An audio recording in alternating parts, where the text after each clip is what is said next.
The call came just after 2 a.m. Not from my wife, not from the embassy, from my daughter.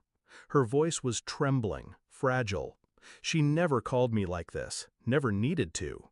"Dad, she left. I don't know where I am. They took my passport." I sat up, every cell in my body going silent. "Who?" I asked. Her answer was the one name I prayed I'd never hear again in a sentence like this. Her mother. There was shouting in the background, foreign, aggressive. I asked for coordinates. She sobbed something I didn't recognize, but I remembered she was supposed to be on a girls' trip with her mom and half-sister, one I was intentionally excluded from. Then came the second blow. My wife's voice on speaker in the background, laughing. "That was hilarious," she said. "You should have seen her face," her sister chimed in. And that was the moment something broke. But not loud, not violent, clean. It started months ago, a slow erosion. The woman I married was always performative, graceful in public, indifferent at home. I told myself it was stress, business, her new social life. But when she started calling my daughter "your child" instead of "ours," something shifted. She smiled too easily around her own daughters, excluded mine from simple things, photos, shopping, dinners.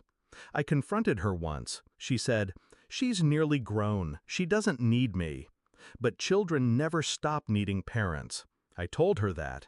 She rolled her eyes and walked away. The line was drawn that night. I just didn't realize how far she was willing to cross it. I didn't sleep, not that night, not the next. I filed an emergency protection request through diplomatic channels. I had friends, quiet ones who owed me. I traced the last location of my daughter's phone to a border town in a do not travel zone. She had no passport, no cash, and was listed as a minor traveling alone. My wife knew the rules. She used them. I found an email trail, bookings under her sister's name. No mention of my daughter in the travel documents. No return ticket purchased for her. The intent was clear. Abandonment. Calculated. Cruel. And that's when the part of me she used to love, the obedient, composed provider, died. The man who replaced him didn't raise his voice. He just started making moves. By morning, my daughter was secured.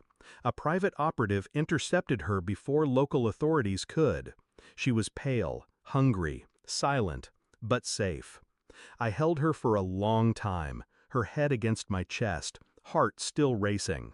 She didn't ask where her mother was. She didn't need to. That same morning, I walked into our house. My wife was in the kitchen, drinking coffee, still in her robe. No guilt, no worry.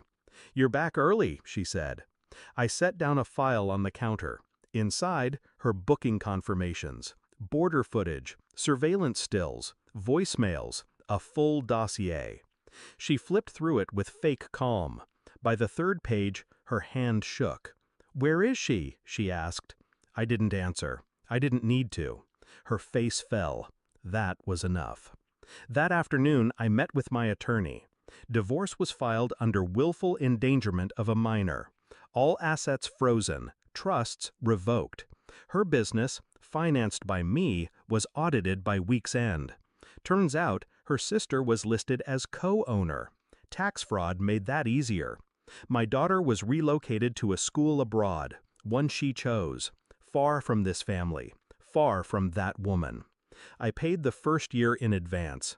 When my wife called me, screaming, I said nothing. When she came to the house, pleading, I didn't open the door.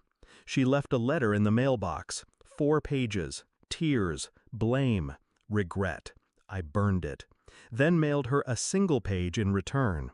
No custody, no alimony, no second chances. You lost more than a daughter. You lost the only man who ever tolerated the real you. It's quiet now. The kind of quiet that doesn't echo with footsteps or arguments or forced laughter. Just peace. I still see my daughter on weekends. She smiles more now. Her voice doesn't tremble. She doesn't mention her mother. Neither do I. Some names deserve to fade. Some wounds become wisdom. I don't hate her anymore. She's just irrelevant. And what she called a joke became the reason she lost everything. Because I didn't react with rage, I responded with removal. And now, she's the one without a way home.